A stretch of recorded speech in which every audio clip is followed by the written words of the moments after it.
പ്രഭാഷകന്റെ പുസ്തകത്തിൽ നിന്നുള്ള വായന 50-ാം അധ്യായം 1 മുതൽ 29 വരെയുള്ള വാക്യങ്ങൾ. ഓനിയാസിന്റെ പുത്രനും പ്രധാന പുരോഹിതനുമായ ശിമയോൻ സഹോദരന്മാർക്ക് നേതാവും ജനത്തിന് അഭിമാനവും ആയിരുന്നു. അവൻ ദേവാലയം പുതുക്കി പണിയുകയും കോട്ട കെട്ടി സുരക്ഷിതമാക്കുകയും ചെയ്തു. ദേവാലയത്തെ സംരക്ഷിക്കുന്ന ഉയർന്ന ഇരട്ട മതിലിന് അവൻ അടിസ്ഥാനമിട്ടു. അവന്റെ കാലത്ത് സമുദ്രം പോലെ വിശാലമായ ഒരു ജലസംഭരണി കുഴിച്ചു. ആക്രമണം ചെറുക്കാൻ നഗരത്തിന് കോട്ട കെട്ടി. അവൻ ജനത്തെ നാശത്തിൽ നിന്ന് രക്ഷിച്ചു. ശ്രീകോവിലിന് പുറത്തു വരുന്ന അവനെ ജനം പൊതിയുമ്പോൾ അവൻ എത്ര മഹത്വപൂർണനാണ്.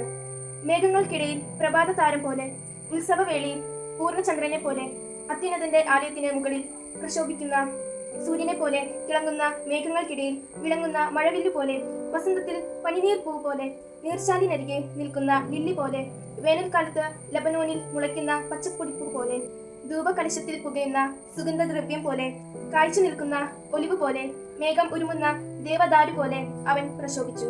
അവൻ മഹിമയേറിയ സ്ഥാന വസ്ത്രമണിഞ്ഞ് സർവാലങ്കാര ഭൂഷിതനായി വിശുദ്ധ ബലിപീഠത്തെ സമീപിച്ച് വിശുദ്ധ കൂടാരത്തിന്റെ അങ്കണത്തെ മഹത്വപൂർണമാക്കി. അവൻ ബലിപീഠത്തിലെ അഗ്നിക്കരികെ നിന്ന് പുരോഹിതന്മാരുടെ കയ്യിൽ നിന്ന് ഓഹരികൾ സ്വീകരിച്ചു. പൂമാല പോലെ സഹോദരന്മാർ അവനെ ചുറ്റി നിന്നു.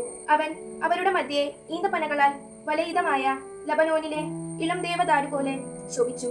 അഹരോന്റെ പുത്രന്മാർ തങ്ങളുടെ സർവ്വവിഭൂഷകളോടുകൂടെ കർത്താവിനുള്ള കാഴ്ചകൾ കരങ്ങളിലേന്തി ഇസ്രായേൽ സമൂഹത്തിന്റെ മുൻപിൽ നിന്നു. ബലിപീഠത്തിലെ ശുശ്രൂഷകൾ പൂർത്തിയാക്കി. അത്യുന്നതനായ സർവശക്തന് കാഴ്ചകൾ ഒരുക്കിയതിനു ശേഷം അവൻ പാനപാത്രത്തിൽ മുന്തിരിച്ചാറെടുത്ത് നൈവേദ്യവും സർവാധിരാജനായ അത്യുന്നതന് പ്രീതികരമായ പരിമളവുമായി ബലിപീഠത്തിന് ചുവട്ടിൽ ഒരുക്കി.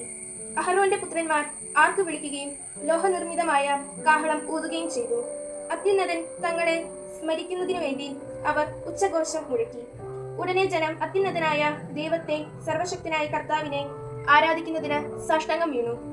ഗായകർ അവിടുത്തെ ശ്രുതിമധുരമായി സ്തുതിച്ചു പാടി. കർത്താവിന്റെ ആരാധന ക്രമപ്രകാരം പൂർത്തിയാക്കുന്നതുവരെ ജനം കാരുണ്യവാനും അത്യുന്നതനുമായ കർത്താവിന്റെ മുൻപിൽ പ്രാർത്ഥിച്ചു. ഇങ്ങനെ അവർ ശുശ്രൂഷ പൂർത്തിയാക്കി. കർത്താവിന്റെ നാമത്തെ മഹത്വപ്പെടുത്തുന്നതിനും അവിടുത്തെ അനുഗ്രഹം പ്രഖ്യാപിക്കുന്നതിനു വേണ്ടി ശിമയോൻ ഇറങ്ങി വന്ന് ഇസ്രായേൽ മക്കളുടെ മുമ്പാകെ കൈകൾ ഉയർത്തി. അത്യുന്നതന്റെ ആശീർവാദം സ്വീകരിക്കാൻ ജനം വീണ്ടും കുമ്പിട്ടു. എല്ലായിടത്തും വൻ കാര്യങ്ങൾ ചെയ്യുന്ന സകലത്തിന്റെയും ദൈവത്തെ വാഴ്ത്തുക. അവിടുന്ന് നമ്മെ ജനനം മുതൽ ഉയർത്തുകയും കാരുണ്യപൂർവ്വം നമ്മോട് വർത്തിക്കുകയും ചെയ്യുന്നു. അവിടുന്ന് നമുക്ക് ഹൃദയാഹ്ലാദം നൽകുകയും പൂർവ്വകാലങ്ങളിലേതുപോലെ ഇസ്രായേലിലെ നമ്മുടെ ദിനങ്ങൾ സമാധാനപൂർണ്ണമാക്കുകയും ചെയ്യട്ടെ. അവിടുന്ന് നമ്മുടെ മേൽ കാരുണ്യം വർഷിക്കുകയും ഈ നാളുകളിൽ നമ്മെ രക്ഷിക്കുകയും ചെയ്യട്ടെ. 2 ജനതകൾ നിമിത്തം ഞാൻ ക്ലേശിക്കുന്നു, മൂന്നാമത്തേത് ജനതയെ അല്ല.